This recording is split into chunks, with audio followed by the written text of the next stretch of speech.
This is Truth Talk. We are truth-oriented knights out for the promotion of meaningful discussions to foster democracy.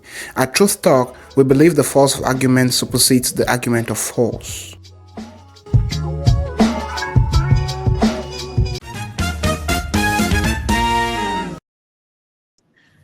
Hello, ladies and gentlemen, and welcome to yet another episode of this show, Truth Talk. We are truth-oriented knights, young Cameroonians who have taken the bull or who are deciding to take the bull by the horn and talk about issues. We believe that the the force of argument supersedes the argument of force. So we call on people to bring forth their arguments, bring forth their ideas and debate them and talk about them, and maybe we might find consensus and move forward. And we believe that that's how life should be. Um, on our previous episode, we looked at several issues, and on this particular episode, we are going to be looking at these same issues as a rematch of the previous episode. This is how we intend to structure our discussions, so much such that the the match itself uh, gives people the opportunity to explore the talking points, and then the rematch gives people the opportunity to go back, reflect, and build better arguments and build a better case, and be able to present this case to the people listening. And we hope for you as well to present to us your take via the comment section, via the various channels we have, and through our email as well. And yeah, why not reach out to us through Messenger and all that. We are at Truth Talk on Facebook and Truth Talk on YouTube, and we intend as well to get into other social media platforms. So we are going to be looking at these same things we talked about last episode. We are going to be looking at Resolution 1608, talking about this 63 years down the line. We are in this quagmire of a situation, and we are in this region. Southern Cameroon is experiencing what we call a war. Um, Southern Cameroons being the northwest and the southwest regions of the Republic of Cameroon as we today know it. And we will be discussing on what led to this situation we are experiencing today. We are tracing it back to 1608, and maybe what could be done or what we can deduce from this particular resolution. And we are also going to be looking at the school boycott. The separatists, the leaders, have capitalized on this particular point of school boycotting, and are using this as a bargaining chip in some way in presenting their case. We are also going to be talking about the arrest of Ambazonian leader or the separatist leader, talking about the person of Dr. Cho Ayaba Lucas, who was arrested in Norway and is still in detention up to today.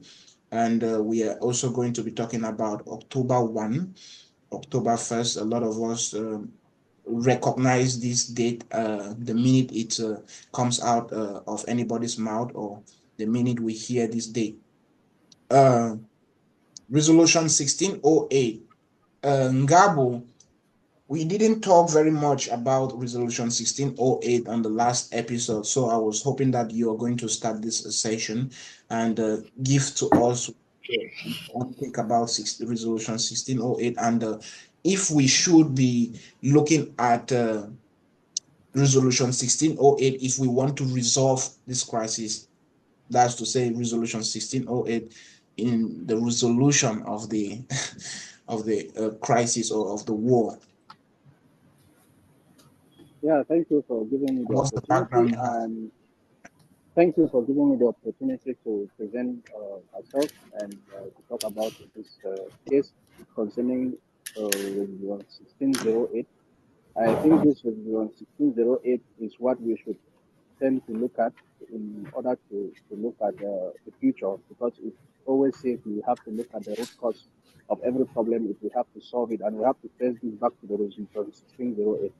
I was saying that what interests me in this is that when this was brought up, a series of countries, this was brought to the UN or the League of Nations, and a series of countries voted for this kind of union that was supposed to be enforced by this resolution 1608. And a few countries, not smaller than the majority countries who voted for, voted against the kind of union that was supposed to be enforced by this resolution.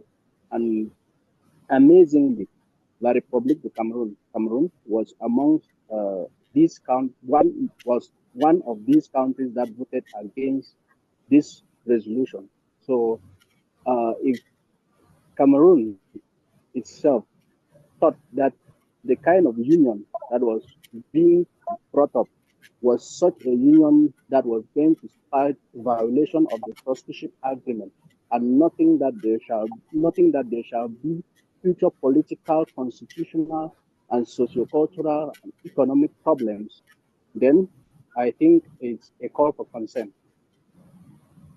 And the very important point that you raised that we hadn't talked about is the aspect of La République du Cameroun, as at that time, which had already obtained independence on the 1st of January 1960, voting against the people of Southern Cameroons, British Southern Cameroons, as at that time, obtaining independence as well. Resolution 1608 gave them the opportunity to become a sovereign country, or was supposed to give them the option of becoming a sovereign state. But Resolution 1608 rather led to what we have, or what we had back then, as a federated state of Cameroon, being East and West Cameroon. Uh, for the simple fact that La République du Cameroun voted against this resolution is uh, uh, enlightening enough to understand the or the wishes of La République du Cameroun. Was it some ill thought towards the people of southern Cameroons? Would you say? Did they Yes, have some ill thought? definitely, I think they were voting against this because if this was enforced the way it was supposed to be, then it was supposed to be that no matter what the people, how long the people live, they were supposed to be a sovereign people. But because they have the intention, or they had the intention of assimilating these people, because that is what they were used to, because they were assimilated by French and they were used to the policy of assimilation. So they had the intention of assimilating these people. They were voting against this resolution. That I think that is the reason why they voted against the resolution. Um, Well, I'm not exactly sure about that, if they had the intention of assimilating, because as at that time they weren't administered together as a single state. Rather, Southern Cameroons was being administered with Nigeria, and La République du Cameroon had its own independence, a standalone country. Kwakwa, what's your understanding of this, and why they did vote against the people of Southern Cameroon obtaining independence? I think most people had in mind that Cameroon should go back to the way it was under German rule. Normally, under German rule, it was one Cameroon, but this resolution was bringing a situation where the trusteeship agreement was for Britain and France to administer Cameroon because they kind of helped to deliver it from the hands of Germany. But the idea was to in future bring these two territories back together as one. But the resolution 1608 was giving a situation where there was a possibility of autonomy for West Cameroon. And looking as British Northern Cameroons had already voted to join Nigeria, there was this fear that there was a possibility that people of West Cameroon could also vote for that same situation, that same result, like joining Nigeria or autonomy. I think they know for this particular vote was to cancel that possibility and make it that they'd be given the option for independence in unification to French Cameroon. Okay. That thanks for shedding more light on that, Sir Kwakwa. So it gives one the impression that it has they had an ill intention as at back then, uh, or they had or rather they had a good intention of coming together with brothers and seeing how to grow as a say a single unit. I think the intention was first of all to become one, but the difference where we'll see an aspect of what later generated what we have today is based on the colonial policies. I think the French colonial policies gave French Cameroon um, that character of dominance over the British Cameroonians because of the way they were administered indirect rule, assimilation. The Frenchman has the character of dominance. I think at that point in time, it was just to unite the territory as one, but then other things would give way based on the character of the different entities under colonial rule. Yeah, and then we had people like is it from Achirimbi who said joining Nigeria will be like stepping in fire. I mean, either it was Water, I think fire, something like that. water is jumping in water and then joining La République du Cameroon will be stepping on fire. I know one is fire and one is water. I can't tell Yeah, one which. is water and one is yeah. I'm not able to tell which is which, but yeah, that you understand what we are driving at there. And I know the then was it the UN Secretary General was saying that this option, the resolution of having these people join La République du Cameroon is something which is going to backfire. It's like putting a balloon underwater and someday it's going to come to the surface. That was a statement I read somewhere. I'm not sure if I can better, I can construct that statement in its exact terms. And Yeah, so yeah, I get the point. The thing is also this, like you said about Achirimbi, there was another political opinion that I don't know if it's PM Kale. I cannot get having looking out for this PM Kade particular. was also Yeah, it's starting. PM Kale. It was PM It's Kale supposed and to Chief Achirubi. yeah, they were talking for autonomy for British Yes. Island Cameroons. So I Yes. think there were politicians who were not totally in support of the options from that resolution 1608. My problem now is why were these options not taken into consideration based on the The argument is that these arguments, these options were not popular, and so they could not take this into consideration. They were rather just going with the popular options, which was either joining Nigeria, which it was already being administered with Nigeria, or joining La République du Cameroon. But I mean, that was the argument. I think it's a bit problematic Yeah, because if you are sent forth to go and get the wishes of the people, you have to make sure that you actually get the because political parties and pressure groups at that time represented the opinions of the people. I Yeah, think Kale had a political party and he represented the views of those militants of that particular party. So if there are those who follow the party based on its views, you cannot say that it wasn't popular because he had followers. yeah. And somebody And it like did Fona not just say completed one, a lot two, of three, plus. It had quite a huge following, but it said it was non-popular. So can we conclude that these final questions were based on the wishes of the colonial masters and not the people? Yeah, and so it goes against what the resolution 1608 says in this particular place, saying in order to ascertain the wishes of the inhabitants of the territory concerning their future. So there was the failure of the United Nations. But we are going back to Article 1608 to talk about this. How can Article 1608 take us out of what we are experiencing today? Would the UN at some point say, okay, let's revisit Article 1608 and do what's needful, do what's right?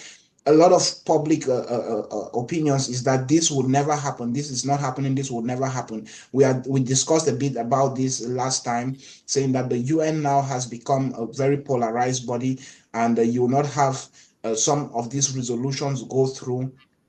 And so, hoping on Article 1608 is a person hoping to walk on water. Well, based on the fact that there was voting for this article, I think 23 countries voted no. I think about 64 voted yes. I think it serves as precedent. Now we can only talk about independence in a way. At this point in time, we already have independence, right? We are talking now about separation or whatever what we want. So I think we need to bring another resolution that targets the problems we are facing now. That issue of 1608 is already something that has been tampered with. I think we are suffering the consequence of that. It has already failed. Now we need a situation that brings in that targets the problem we are facing as at right now. So the UN would need to come forward with another resolution, they vote for it, and then they see how to enforce it, which now Mm-hmm. represents the views of people. Do we want independence? Do you want to remain with La Republic or some other option, or want a federation, something like that? But I think we need another resolution that targets the present situation. So the call you're placing is a call for a referendum, if I'm getting you right. Yes. Uh, and very interesting enough as well is the fact that La République du Cameroon had its independence on the 1st of January 1960. But this is a date which is not celebrated in La République du Cameroon. This is a date not known to the people of La République du Cameroon. To the best of my knowledge, a lot of them do not know this date, and the date is not talked about like any country will talk about its independence. Ngabo, is that your view, and why do you think this is the case? I think, in my view, this is just a kind of political mafia. Why? Because it's just a way of saying, okay, how can we have two Independence Days in one country? So it becomes difficult to celebrate the day, because if they want to celebrate the day, then it would be a complete segregation from the British Southern Cameroon. So I think that is the reason why this day is reserved and not being celebrated. And they have resorted to other days that I don't even want to mention, like the 20th of May, just to bring cover to this. That is what I think. Mhm. And we very much recall that in uh, 2018 2018, on the 1st of October, in an effort to water down the significance of this date, we had some cabinet members, members of parliament, senators. They made some charade of a show in a Yaoundé. They came together and said, "We are celebrating the day, this day, because it's the day our fellow brothers came in this union." But this is a date which has never been celebrated in La République du Cameroon, but I think 2018 we saw that. Kwakwa, can you remember that, and what did you make of it? Well,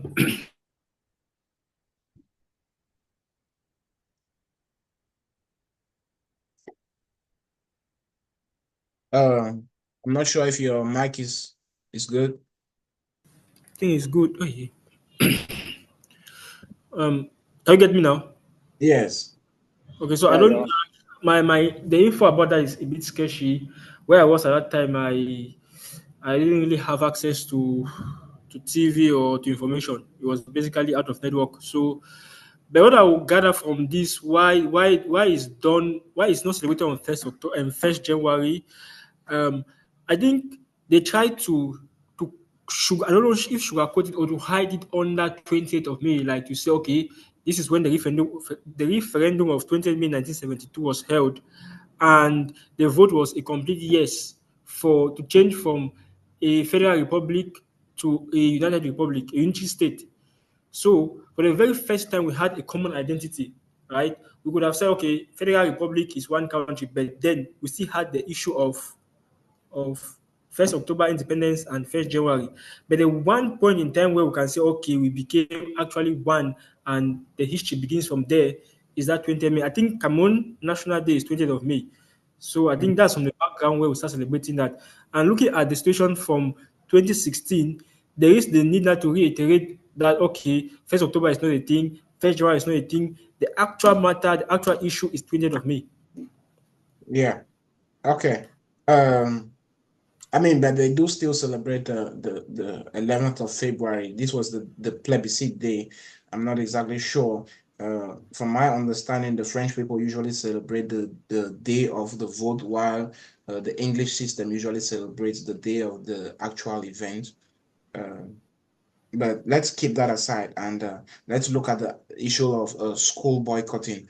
Ngabo, schools for the past 8 years now have not say been totally shut down, but we have seen that a lot of people have been out of school for a very long time. Are we intending to raise a country of illiterates? Are we intending to raise a country of people who cannot express themselves in a civil manner? When we call for school boycotts, uh, that's been one of the arguments put forth by the people against this aspect of school boycotts or the government side.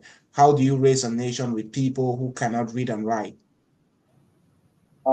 What I would say, thank you for giving me the opportunity once again. What I would say is that the school boycott, there is nobody that will want their citizens not to go to school, number one. And I think that even the Southern Cameroonians have shown this in a kind of way. I'll come to this.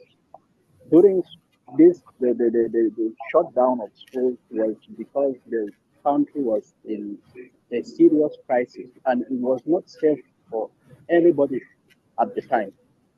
And I think going forward, we have realized, and you can see the resolutions that have taken place. They have resorted to community schools and so on. Why? Because they want their people to be educated. I cannot think that it is a way of making people to have a country where people are not educated. They really know that, and I think allowing community schools to go on means these people understand, but they don't want their people to be educated, maybe with a kind of education that it is not what they want. Yeah.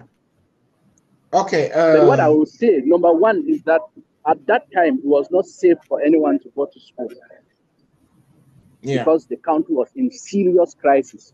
But now you can see timidly people are going to school in areas where it is possible to go to school. Mm-hmm. And in areas where it is totally not possible, it is still closed. And for obvious reasons, I can say. Yeah, and you picked on a point there which isn't talked enough, and it gives the impression to some outsider that the people of Southern Cameroons have totally rejected school. You picked on the aspect of community schools. Community schools have been operating in some of these regions or in some of the localities or the counties, as they put it. These are the areas where they think are are safe zones in Southern Cameroon, as the Southern Cameroonians put it, or liberated zones. Community schools have ensured community schools and actually building a curriculum. When I listened to uh, uh, Dr. Chua Yaba speak and his take on schools and the need for us to revamp the school curriculum to ensure that it not only graduates hundreds and hundreds and hundreds of thousands of people and litters the streets with these people. The vision is for us to build an educational system which actually people can benefit from after they've gone through this system, a very practical system where people can do better than just having degrees and then go to the streets to hustle. And that's been the argument from that point. And the community schools, as I was explaining, have been operating in some areas. And in one particular instance, in I think it's in Bui, where the community school was operating under the Baptist, that's the people, the separatists there let the Baptist school there operate as a community school, but this school was shut down by administrative order from the administrators there, asked for this school to be shut down and say they are not going to uh, uh, allow that to happen. Kwakwa, about the issue of school boycott, has it really been successful in using school boycott in advancing the aspirations of the people advocating for maybe separation or federation or whatever? As of right now, we can't really see any significant impact of school boycott because it's based on how effective it is. Like I think we are copying from other nations. Like apartheid, one of the ways to combat apartheid in South Africa was through school boycott from the 1960s to 1990. So it took almost 30 years for that measure to bear any fruit. So you see that it's a very slow process. So I think looking at 8 years into it, I think we haven't made any noticeable advancement in relation to our aspirations. So I think there are two things. Either we go slow like it went in South Africa, or we do an update of what we are doing currently in relation to achieving those aspirations. So the Because, question like I is said, how much should the people of Southern Cameroon, so the people of the Northwest and Southwest, have to sacrifice for people's some people put it as people's egos to be addressed, or to for other people's egos. How much should the people of Southern Cameroon have to sacrifice? How for how long should they have to hold back their children at home and not send them to school? That's a question. It's a whole generation. Are we seeing a whole generation of illiterates? And it would it would impact the future in a very significant way. It might not be doing that now because we do not. These are the very young ones who are not very much involved in a the nation building. But when we have the people become adults and maybe getting above adulthood, these are the people who will be needed to build the nation. So are we looking at a generation of people at that particular, when we get to that point, being led by illiterates? That's the yes, argument. it's quite possible, and no direct offense to anybody, right?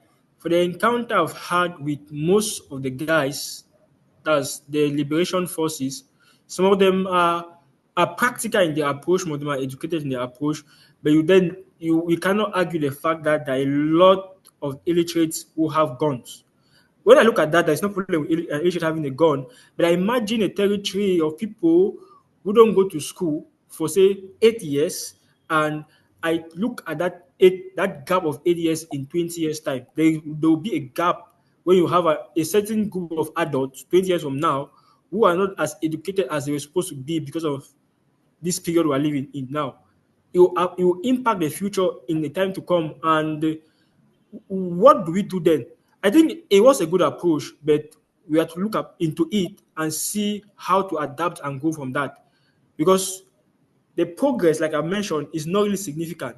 And each year we start with the same line: no school opening, no school opening, and we go back to school. So like we said last time, it's a show of force. Yeah, But bro, I'm not cutting you short, comrade. I just want to tell you that I think that these people are trying to pass a message by putting the lockdown at every beginning of school resumption to pass a message to tell the people of French Cameroon or the French Cameroon authorities that you are not the one in control. We are the But ones in control. but That the is the question message now they want to pass. is, And isn't it rather backfiring, or isn't it the people rather inflicting pain upon themselves by saying that okay, we're going to have a lockdown for 2 weeks, and our children are still going to study the same curriculum that you're fighting against, and then when the national exams come, they are not going to consider that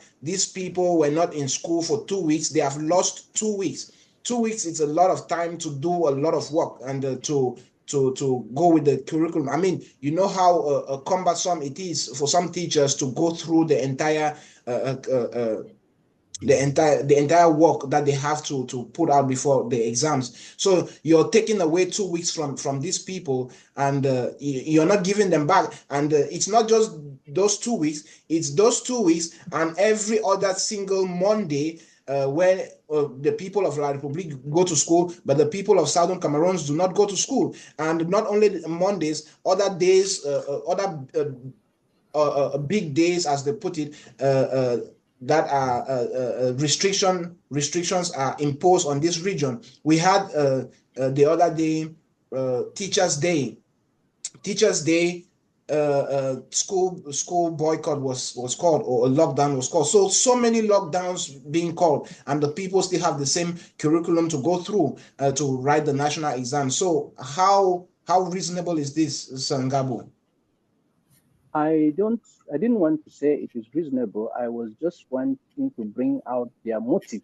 I have not spoken with any one of them to know the motive, but I think this going forward is not going to be good for them. If they want to put something up like this, then they should be able to put a structure that is going to bring out a curriculum that the people need to follow, and the kind of exams that they need to follow, like you have said. If they have to write a common exam with the people, then it's not with the other people, then it's not going to be fair.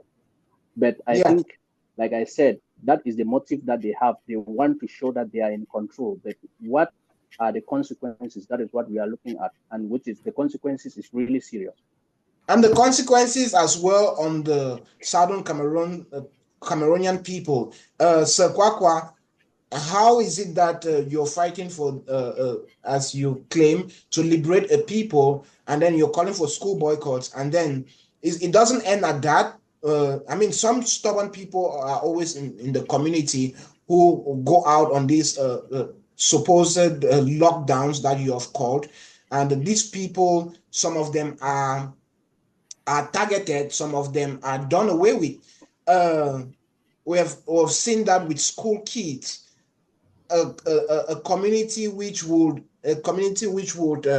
do away with kids because it's trying to impose school lockdowns. Is it your take that this is reasonable, or would you be of the opinion that, oh no, it's not the people calling for the independent state of Southern Cameroon doing this, but just proxies of the government? Well, I think first of all, people dying and losing their lives based on these kind of situations is really, really something unacceptable. I think there are many other ways. Obviously, doing what there is collateral damage, but if it is targeted, because there are situations where you look at it and you say, okay, this one was targeted. Now we can't say for sure if it was masked under the government doing it and masking as the boys, or the boys actually doing it. But I will blame first of all the process, how it is done. Like, if you call for a lockdown, it's true. I mean, people are fed up because when you travel the axis from Bamenda to Manfe, I was traveling that axis one time during lockdown, and or shortly after lockdown, and they were asking for support.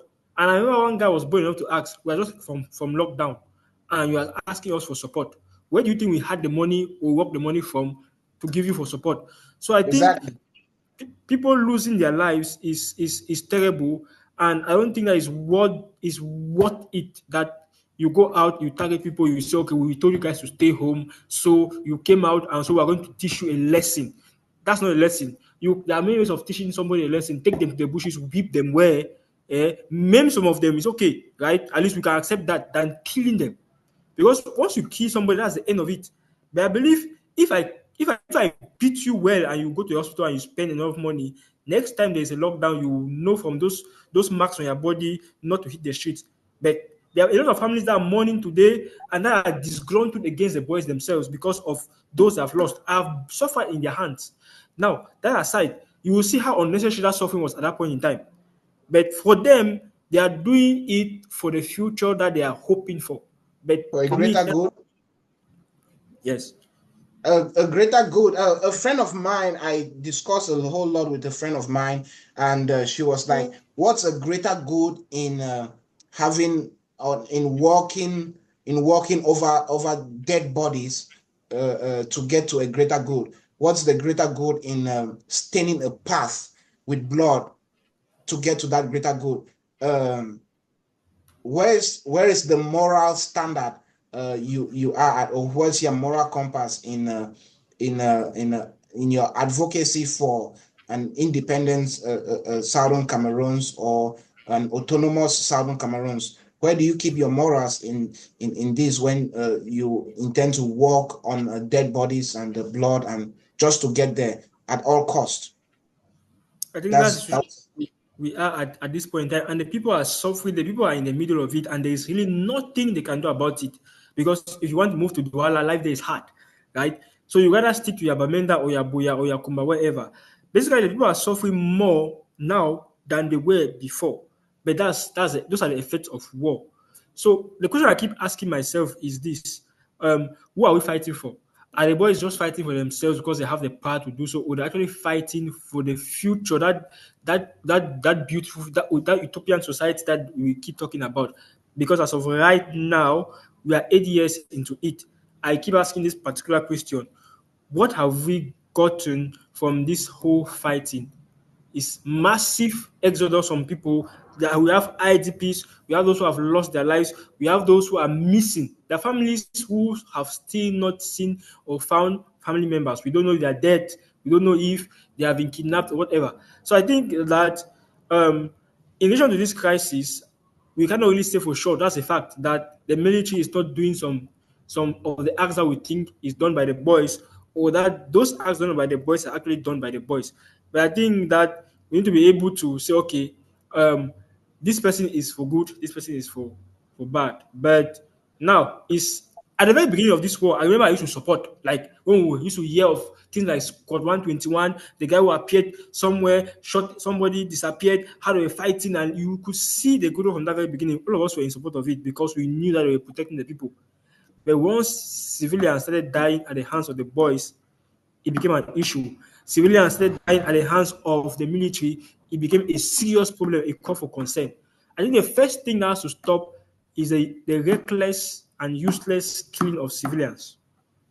Yeah, I think a whole lot of people agree with you that on the onset, when this crisis just started, the boys enjoyed a lot of support from the people, from the indigenes of this region.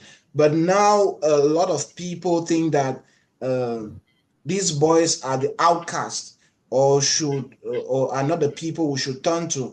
Uh, the very good friend of mine said, "The devil you know is better than the angel you do not know." So I'm not sure who here is the devil and who is the angel, but the claim is that La République du Cameroon, its administration and its military are way better than uh, a nation led by these boys. Sangabo. Yes, I think at the beginning, like my comrade said, they had overwhelming support. Uh, if you want to do a poll now, what you will realize is that a lot of people now maybe are covering them, also the boys, because of because of fear, not because of the fact that they are okay with the process. Because I'm sure a lot of people by now are fed up with the process because of the reckless killing of civilians, torture that is happening both from the government and from the both from the government forces and from the boys. The thing is, when it happens from the government side, like some other people will say, these are colonizers, these are this. So they don't take it seriously. But when it happens from their own, they feel fed up because they used to think these are the people in quotes that have to protect us. And then if today they are against us, then where are we? Yeah. That So is where we are. That's where I did ask some very challenging questions to this friend of mine, saying that if we are to put them side by side and say, okay, you're claiming that the government forces are more objective and are doing things in a more proper manner, and you're condemning the boys. um how do you explain for the crimes committed by the military forces, which 100 times outweighs what the boys may have committed in their own end? So how objective are we in analyzing or in criticizing some of these situations? So I did make a post the other day, and I would like for us to look at it in an objective manner, and see if at all this makes some sense to us. So I said, the post read that the military of La République du Cameroon is doing more for peace to return to the region of southern Cameroon than the people simply condemning them in the background, because they are fighting to restore peace. And a following post after that read that the Amber Boys are doing more for peace to return to this region, the southern Cameroons, than anyone who is sitting and castigating them from the background. They are fighting for a peaceful and a prosperous future.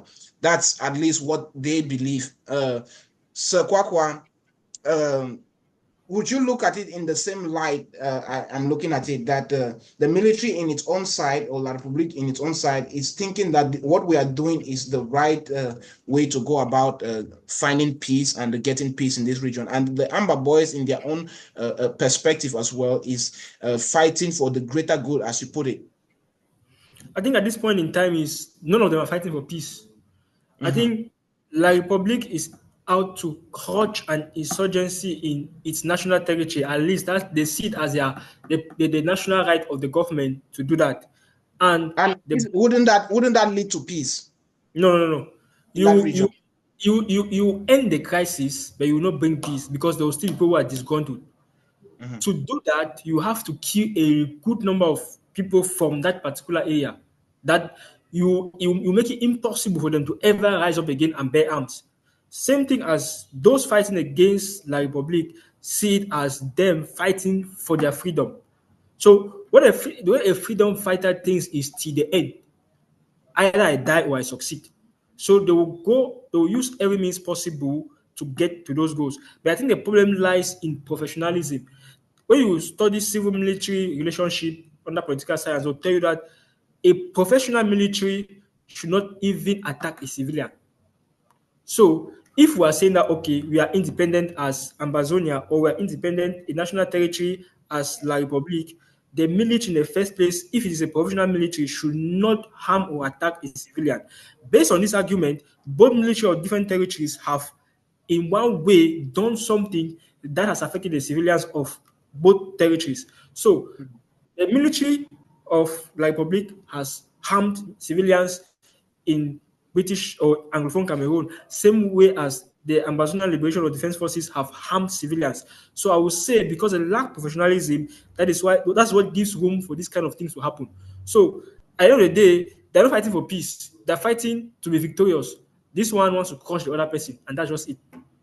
Okay, so the embedded message in this particular post I made is the fact of them fighting more. I mean, if we're looking at it not in the absolute peace as we are claiming, but just relative peace, and the very pseudo peace that maybe we had at some point, you realize that maybe both of them have the ideologies that we are fighting for peace. But the embedded message was that these people are doing more to get back the peace than the people who are just seated back and castigating them. That particular aspect of people who just sit back and think that, okay, for this crisis to come to an end, we just need the crisis to come to an end by whatever means, but are doing absolutely nothing to ensure that this crisis comes to an end. That's why I applaud the initiative we have, and applaud having people like you and all the others on this platform, or who will be engaging on this platform, because this is the little thing that we are doing in order to see that maybe we can contribute to the return of peace in this region. But when people sit back and just say, oh, the military is killing 1,000 people, and we condemn this, maybe in the backgrounds, and a lot of times not as public statements, and people castigating the boys, saying that, oh, they have done this and they have done that, all this lead to nothing. It does not have any single impact. But when we come on a platform like this, and then we talk about some of these things, and then we succeed in achieving our goals by getting quite a number of people to talk about these things, then maybe some ears, the stakeholders would listen to that. So I don't know if the embedded message in this, you pick it out now. No, I think now it's clear, because there's the talk and do, and there's a talk and do nothing, right? And then that those who are involved actively in the stuff, like based on their own point of view, right? They, like the military wants to end the crisis, right? By whatever Right. means possible. And the boys want to deliver that territory from that military. At the end of the day, whoever achieves their goal will put an end to the crisis, and the situation will be different, and we can go to a situation where, okay, there's no more fighting. So basically, they are doing more to arrive at a situation where there is no crisis, than those who just sit and say, these people have killed these persons, these have done that, and do nothing about it. So I think there I got the message. Yeah, so I want you to come back with a statement we talked about, I think, on our intro show. Uh, I'm not sure the exact quote, and the person who did the exact quote, which said that the greater evil is for good people to sit back and do nothing or say nothing Okay, in okay. the event of evil. Yeah. What was? So I think the only way for evil to triumph over good is for good men to sit and do nothing, right? Okay. If we just sit and we don't do anything, then we allow evil to have its way. But if we want to put an end to evil, then we have to do something about that evil. This crisis, this whole war is something that is evil. We cannot sit and just watch and just say, okay, let it run its course. No. But if we do something about it, no matter how little, we never know how little your actions can affect a significant change that is unimaginable to you or to anybody else.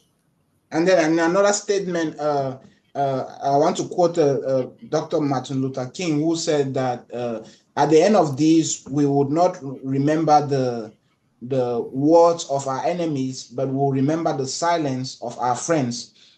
In a way, that's still calling for people to speak up in the event of evil. Um, Interesting enough is the fact that a lot of people that I've communicated with are very much open to talking about political issues affecting the outside world, but and in a very open manner in public spaces. Like, I have a friend who post about it, but will not talk in an open manner and maybe in a public space about the crisis we are experiencing, and even on this platform that we are trying to build, so that anonymity is ensured, and confidentiality is ensured as well. They still will not let their voices be heard. Why do we have a situation where we would have people talk about foreign politics so much, but will not rather engage in their own politics? So, Ngabu, we will be rounding up soon, but we'll touch on a few aspects.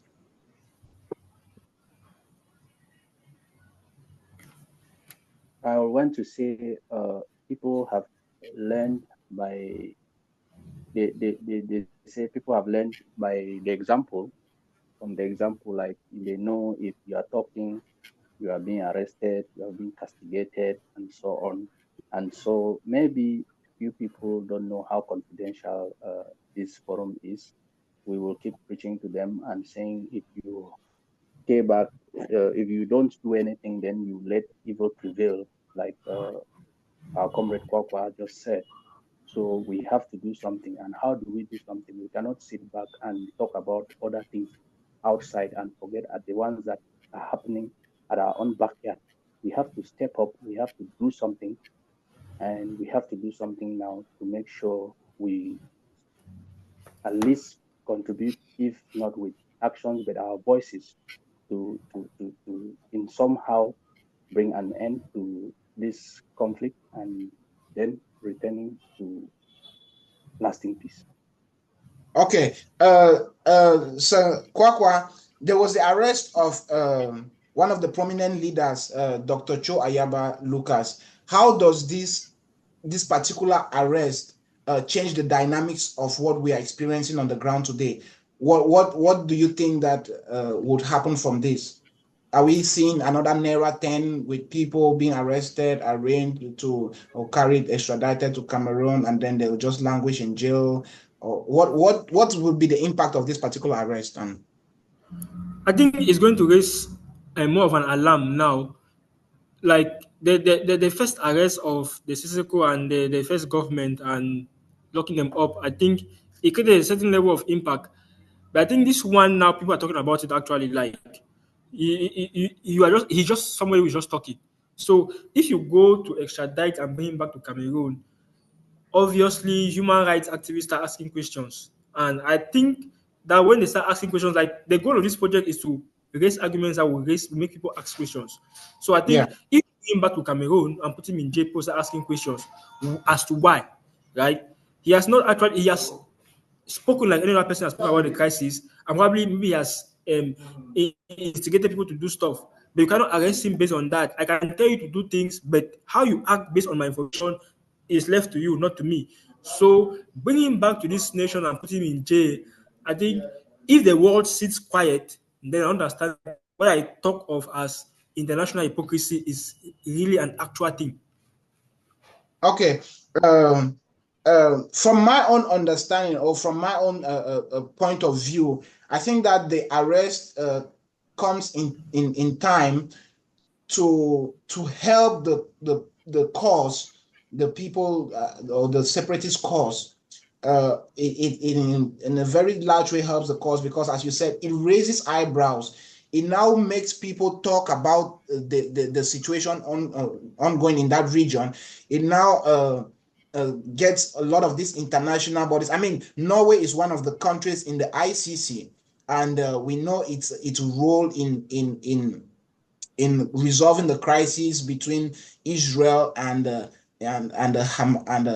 Hamas and Palestine in a bigger way, and it eventually a couple of months back, one was one of the states which recognized the state of Palestine, officially recognized the state of Palestine. So in a bigger sense, it exposes the Southern Cameroon's cause, and it rather helps than mar them. And I mean, the charges brought against him was by a certain Salah here in the United States, and and I think it rather backfires. It does not achieve its aim of, say, okay, apprehending, say, terrorist leaders and then sending them to jail, but it rather raises the eyebrows and exposes what has been going on. And maybe from these rather solutions would come. I mean, that's my own take. But then let's go to what some prominent leaders, because I talk about the issue of what's happening in the Middle East and Norway's engagement in that. But in a different way, let's see this public statement by Philemon Yang, who was a former prime minister of the Republic of Cameroon. It reads that only a two-state solution can end the cycle of violence and instability, ensuring peace, security, and dignity for both Palestinians and Israelis. This was, I mean, he was voted to be the president of the just ended 79th UN General Assembly. And That was his public statement, how this crisis should be resolved. This is a man lecturing the international community or lecturing Israel and Palestine to talk, to negotiate and have a two-state solution, but will not do that in his country. That is this a man removing the speck from another's eye and ignoring the lock in his own eye? Sangabu. Definitely it is, because I think, like we were saying before, there are some people that will leave what is happening in their backyard to talk about what is happening over there. And that has been the case with a lot of Cameroon politicians, and especially even it starts with the La Republic head of state, when killings and so on is taking place in his backyard and he doesn't condemn. The military is dying, the boys are dying, the civilians are dying, and nobody is talking about it. Nobody is sending condolences to the family. And then when something happens elsewhere, we send condolences, we do this, we do that, and so on. I think it's just the hypocrisy of uh, the people, and that exposes or that sees the mindset about what they have for the Southern Cameroonians, to say they don't care about what happened. And So I interesting think the enough, Southern or funny Cameroonians have enough, to take he hails from their this destiny region into where their the own war is hands. ongoing. I was saying, interesting enough, is he hails from this region where the war is ongoing. He cannot make a trip to his home village or his hometown without without the military accompanying him. I mean, full force, maximum security, even to his home in Oko. He can't make that trip. Yeah, definitely. When you tell the people you don't care about them, then how do they care about you? This is a clear message to tell you I don't care about what happens there, because you cannot be proposing a solution to somebody outside, and the same thing is happening at your backyard and you don't say anything about it. At least we have known this for a long time as the hypocrisy of the government of La Republic of Cameroon. So it is not strange. But I think that is also an eye opener for the international community to see exactly what is happening here in Cameroon. Okay, to round up with our show for today, let's visit October 1st, and we'll have maybe just single statements or just two statements. October 1st, as at 2024, I mean, it was just a week back. The atmosphere across the territory was intense lockdown, and it's rather a question that if a people say this is their Independence Day, why would they rather call for a lockdown and not rather celebrate this day and have people go out and jubilate and whatever? But people are now asked to rather lock themselves inside. Does it make some sense to you, Kwakwa? And then I'll share with us a clip. Well, I think it's based on the same idea of showing who is in control, right? It's probably a working day and activities are supposed to go on normally, but then you distort. Um, I think national coherence and national cohesion in a sense, because people in other across the Mongo are going on with the activities, and those over the Mongo are not doing anything. So I think if we assemble to celebrate, people die, right? We have assembled before. We assembled. People tried that in 2016, and or 2017, and we all know what happened. So I think it is not necessarily a contradiction to the fact that we are celebrating our independence, but I think it gives us hope that one day we'll have that independence and we'll celebrate properly. So just take a day off, think about the future and the possibilities that it brings. Okay, talking about the particular day and celebrations, the separatists claim that some areas within this region are liberated regions or liberated areas, and these areas are allowed to go about celebrating, and uh, it paints a different picture when you watch videos coming from this area, and and say other areas where a lockdown characterized the day, and then you have people in other regions actually coming out in their numbers, mammoth crowds celebrating. So it raises the question as to the people asking about the people raising the issue of people having turned their backs on the struggle and do not want this war to go forward, or do not favor the aspect of independence. And let's look at the short clip of October the 1st in some areas, and what we deduce from there. Live from Boy State. Wana edge of live from Boy State. General Yaka live. General Yaka from Boy State. We are celebrating our first October of being independent.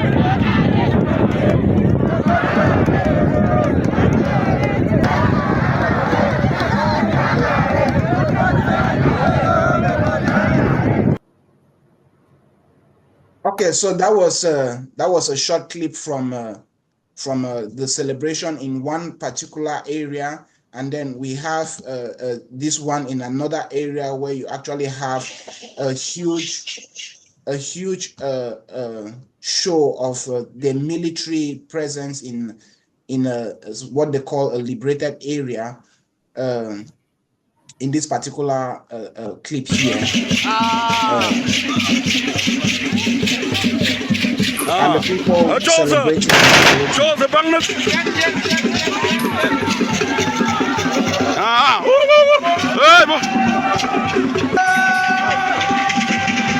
So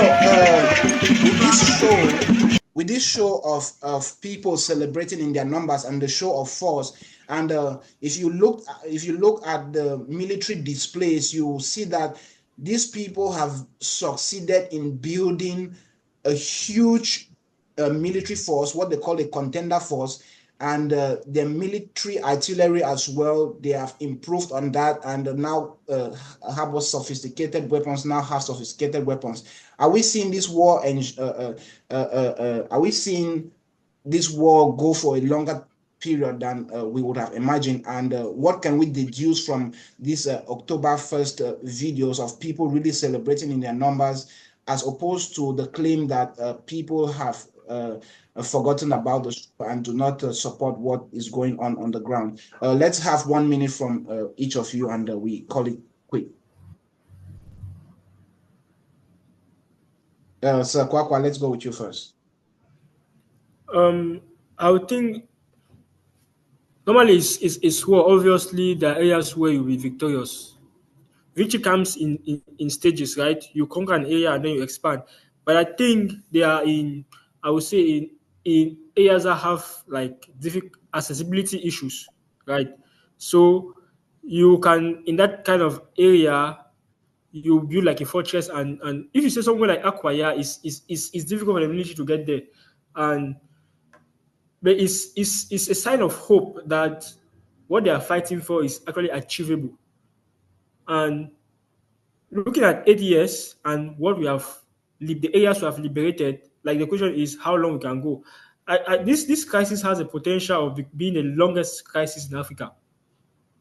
So I think we need to put, if they intend to win, they need to put in more. Looking at the rate and the pace, it's going to take a long time, because obviously the military is not going to sit aside and just wait and accept the defeat. They'll obviously come back with reinforcements, and all this dancing and celebration might end. But also, other question is, those dancing and celebrating, are they doing it voluntarily or were they forced out? Exactly, that's a good question. I mean, when you watch the entirety of the video, it will be difficult to present the argument that they were forced. I mean, that will be your own individual take. You have your own individual view on that when you look at the video in its entirety. Sangabu, what do you make of these and the same question? People who say that the people do no longer support the struggle and will not want to continue this war right up to the end, and seemingly the war still has a very long time to go. I want to say our wish is that this should not go on for a long time, and that is why we are here talking. But what we see, the blood that runs in the veins of every Southern Cameroonians, like they always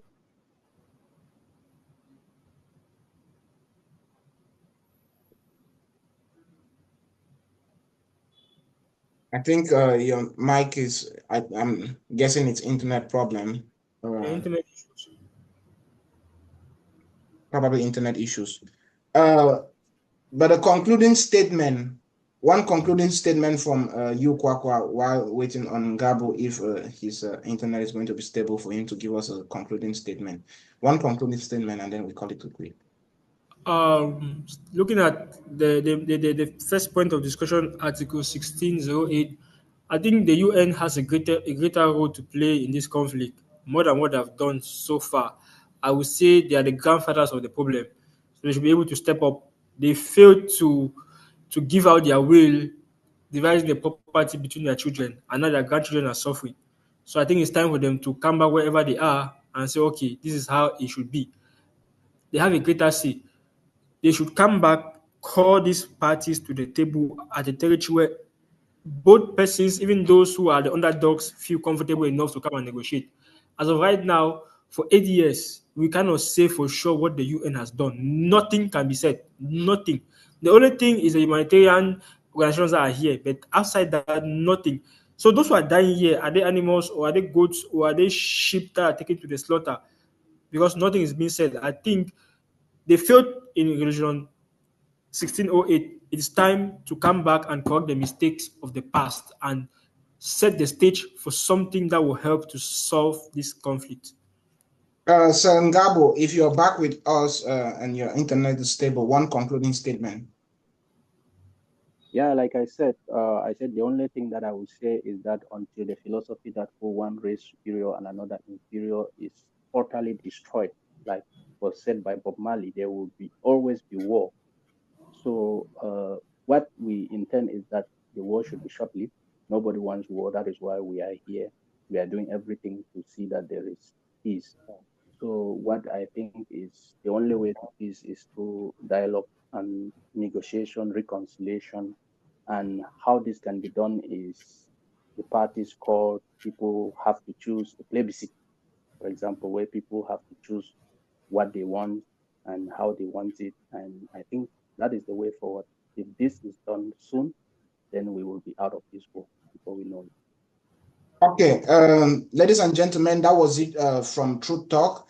We hope to have broader discussions or broader debates on several issues and not only have proponents of the idea of an autonomous Southern Cameroons.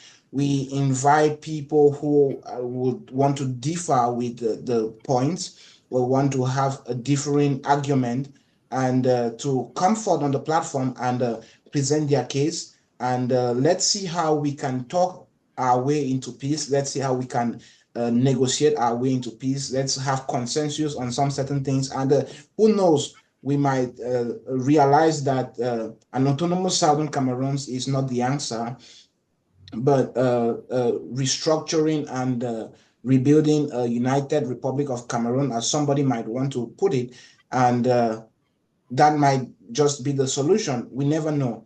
But then that's been it from us to you. We call on you to engage with our content on Facebook, on YouTube at Truth Talk.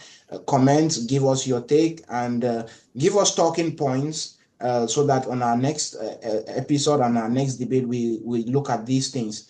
From us to you, it's bye bye.